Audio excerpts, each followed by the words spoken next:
Dexter Morgan is one of television's most fascinating monsters and paradoxes. By day, he is the meticulous blood spatter analyst for Miami Metro, helping law enforcement solve murders with cold precision. By night, he becomes the very thing he hunts, a serial killer driven by an uncontrollable urge he calls his dark passenger. But what makes Dexter so haunting isn't just the duality of his life, it's the psychology behind it.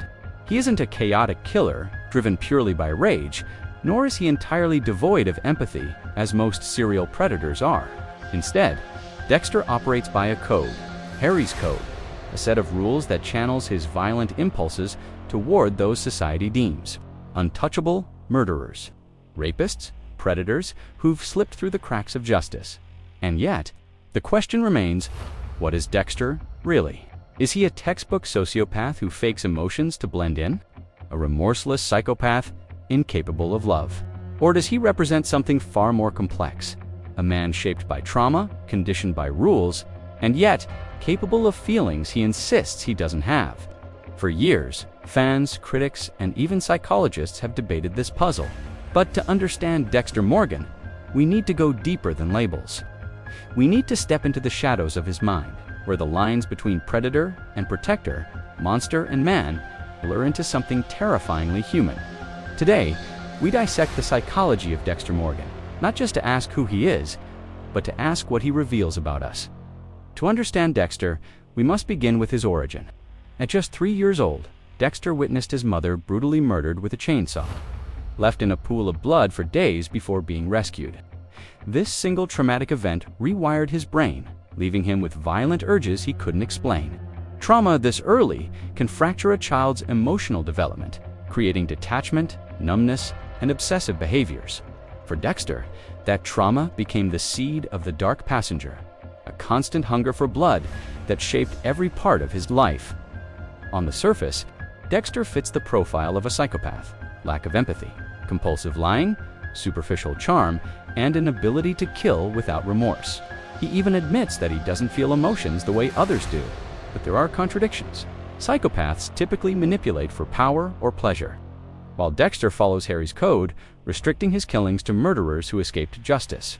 That moral framework, however flawed, Dexter, by contrast, is methodical, calculated, and disciplined. He doesn't lash out recklessly. He plans every detail. So if he's not a pure psychopath, and not a sociopath either, then what exactly is he? Dexter calls himself a monster, but he wears the mask of a man. He mimics emotions, practices smiles in the mirror, and rehearses how to react in social situations. This act allows him to pass as ordinary, a coworker, a friend, even a loving boyfriend. But beneath the mask lies an emptiness, a void where genuine emotion should be. Yet over time, cracks begin to appear. Dexter's relationships with Rita, Deborah, and even his son Harrison reveal flashes of something more: protective instincts, attachment, even love. If Dexter were a pure psychopath, these connections would be impossible, which raises the chilling possibility that Dexter isn't defined by what he lacks, but by the war between his urges and his capacity to feel. Dexter describes his need to kill as the dark passenger, an uncontrollable urge that drives him to hunt. In psychological terms, this resembles compulsion, a behavior repeated to relieve inner tension.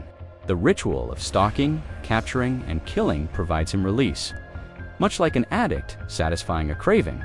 But here lies the paradox. Dexter's entire identity is built on control. His meticulous rituals, his rules, his trophies, they aren't just habits, they're survival mechanisms.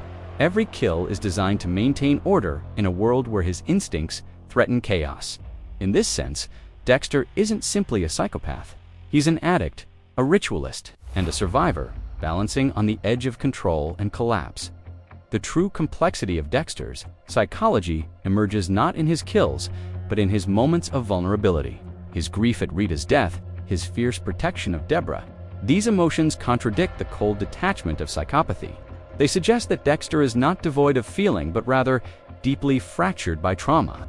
He compartmentalizes his humanity, locking it away, letting it slip only when his walls collapse.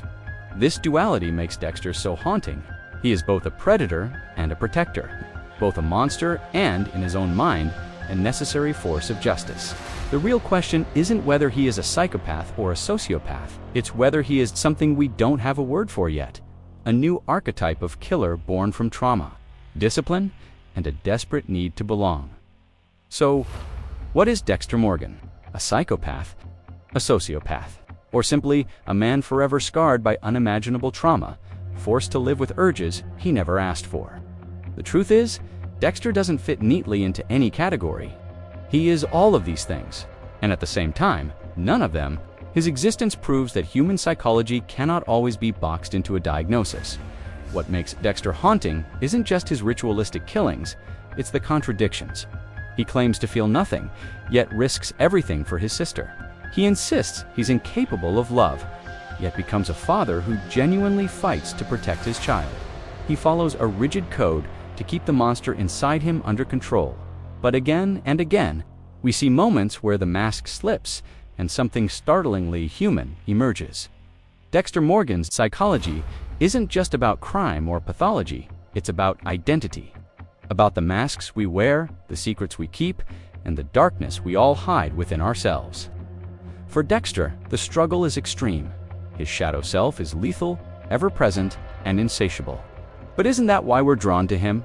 Because behind the blood, behind the ritual, behind the monster, we see a reflection of our own fight to master the impulses and shadows that live inside us.